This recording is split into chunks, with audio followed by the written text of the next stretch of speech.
Seguimos aquí a Mano Limpia, Enrique Patterson, Andrés Reinaldo. Andrés, Enrique estaba hablando del socialismo del siglo XXI y hacía un análisis rápido de lo que había pasado en esos años. América Latina es un buen ejemplo de las transformaciones de este periodo que estamos hablando. Por ejemplo, tú encuentras un grupo de naciones como Chile, hasta el mismo Perú, hasta el mismo México, Brasil, que han adoptado, como quiera que sea, un modelo de desarrollo liberal. Que Perú fue una gran sorpresa. Fue una gran sorpresa, yo esperaba lo peor.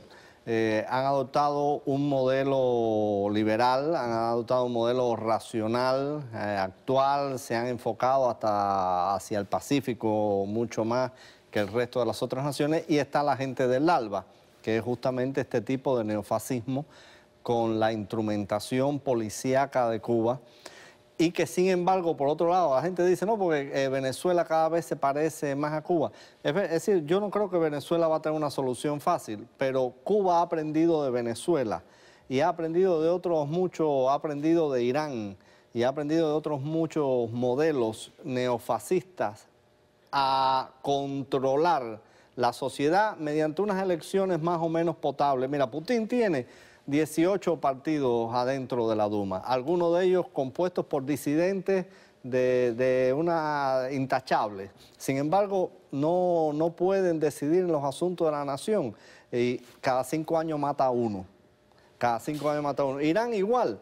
Irán es una sociedad que desde el punto de vista del mercado es una sociedad abierta de mercado con industrias de punta importantes, nanotecnología, todo eso, pero sin embargo tiene un modelo que permite unas elecciones que no permiten que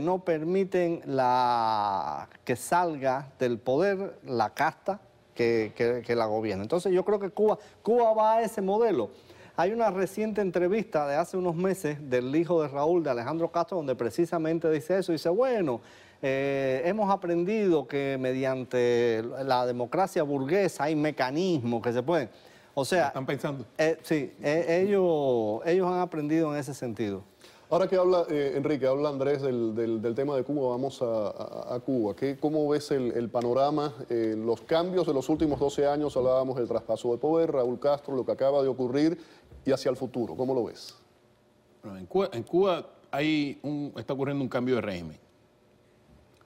Y el cambio de régimen que está ocurriendo, yo pienso que está la cúpula del poder, los militares, que son los que están en poder en Cuba, están tratando de hacer un régimen un poco más institucional, desde el punto de vista que ellos puedan controlar el poder y protegerse en contra de la población, y para eso tienen que establecer, Raúl ha establecido determinadas reglas, ¿no?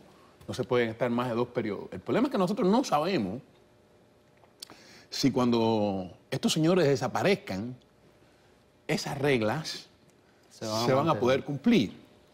¿Por qué? Porque en este tipo de estados, siempre que han muerto los fundadores, lo mismo en Rusia, como en China, siempre que han muerto los fundadores del estado, han ocurrido sismos políticos, y a mi juicio, el primer sismo político que vamos a poder observar en Cuba es una lucha entre el Partido Comunista y el Ejército.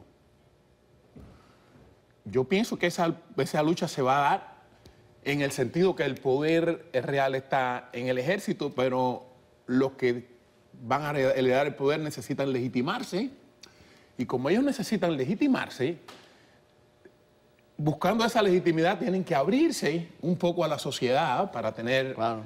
Y entonces, a partir de ahí, ¿cómo un Partido Comunista se va a legitimar ante la sociedad? ¿Qué va a hacer con los disidentes que no quieran la legitimidad? ¿O con la gente que entienda que la legitimidad no es suficiente dentro del Partido Comunista? Cuando empiece ese proceso dentro del Partido Comunista tratando de buscar legitimidad, yo pienso que eso va a traer como consecuencia que una facción del Partido Comunista no se sienta cómoda en ese marco, y de ahí entonces empieza el pluripartidismo. Lo que creo que va a ser un proceso muy lento, pero si ha pasado en estos procesos que siempre que mueren los creadores del Estado hay un sismo político, yo pienso que Cuba no va a ser la excepción, porque las sociedades tienen determinados ritmos y determinados movimientos. El otro problema es que la condición económica de Cuba tampoco le permite, la condición económica de Cuba tampoco le permite hacer un cambio de régimen cómodo con un país que se despobla, porque la gente lo que quiere realmente es irse de allí, y a 90 millas de la potencia más poderosa del mundo, que se la está chupando poco a poco, como un imán, y Cuba no tiene cómo defenderse de eso. Lo único que hace es retórica.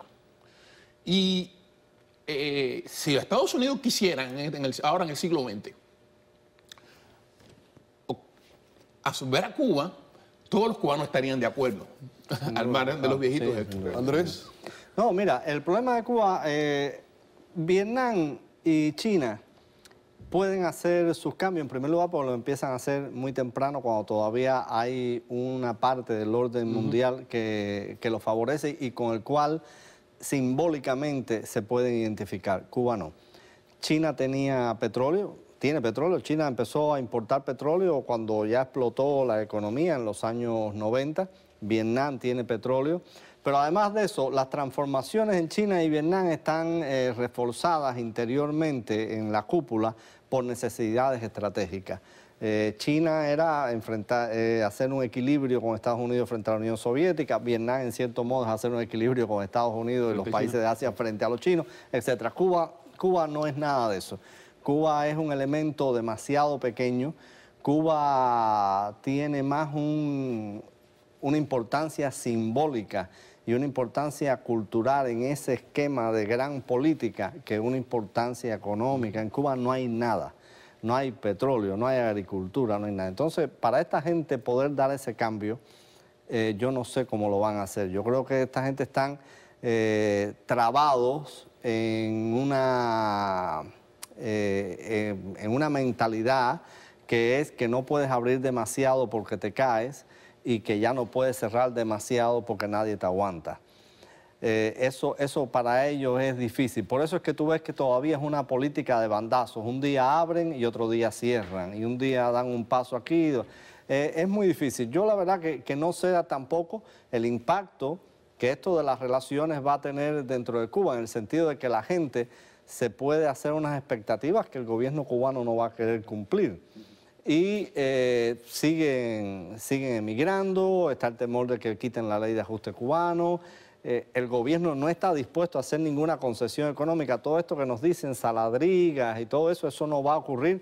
Ya se puede importar y exportar de los cuentapropistas, el gobierno cubano no lo permite. Ya pueden ir los cruceros, el gobierno cubano no lo permite. Ya se pueden hacer una serie de operaciones que pudieran estar beneficiando extraordinariamente a esa clase emprendedora de Cuba, a esa clase de cuentapropistas, y el gobierno cubano no lo permite. El gobierno cubano tiene miedo. Tiene miedo. Y sencillamente lo que están es ganando tiempo, pero están ganando tiempo de 10 años, 8 años, el tiempo que les dure a ellos morirse ahí. Claro. Porque no tienen a dónde irse. Pero a mí me parece que, o sea, yo pienso que internacionalmente el problema de Cuba es simbólico, estoy de acuerdo contigo.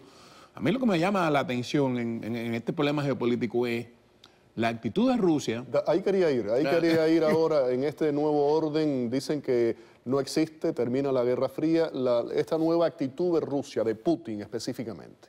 A mí me parece que el problema es que Putin es un aparachit, no es un estadista. Claro. Porque un estadista lo que trata es de buscar estabilidad, y él lo que está buscando es inestabilidad, pero se está comportando como se comportó Hitler antes de empezar la Segunda Guerra Mundial, alterando las fronteras a partir del criterio étnico de que si hay rusos que viven del lado de allá, no, imagínate, si hay cubanos que viven del lado de acá, pues el sur de la Florida le pertenece a Cuba. Ese es el criterio que Rusia está usando, y a mí me parece que la comunidad internacional no ha sido lo suficientemente fuerte para detenerlo. Le han puesto sanciones económicas que le están haciendo mucho daño a Rusia, pero en este momento realmente lo que había que haber era ingresado a Ucrania en la OTAN, y ese paso Estados Unidos no ha querido darlo, ni tampoco ha dado el paso de armar bien al ejército ucranio. De manera ahora que están empezando ahora a hacer maniobras conjuntas. Haciendo algunas maniobras conjuntas. Sí. Entonces, a mí me parece que el mensaje que se le está dando a este tipo de política es que va a haber cierta tolerancia, no total aceptación, pero cierta tolerancia.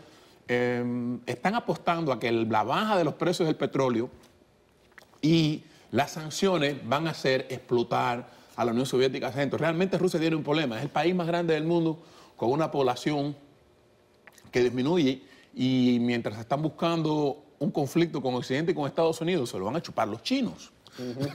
Que es una potencia emergente con una población que prácticamente no cabe allí. Entonces, Rusia está dirigiendo mal su estrategia y no sé si a mí me dará tiempo en la vida para ver cómo también este modelo ruso se va al piso como el otro.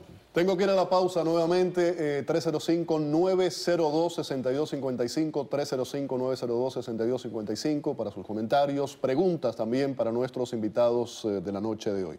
Al regreso vamos a hablar, por supuesto, de política nacional. ¿Qué está pasando? Hay un desgaste de la clase política, lo vemos en España con Podemos, por ejemplo, y también el fenómeno Trump. ¿Qué es lo que está pasando aquí? Volvemos.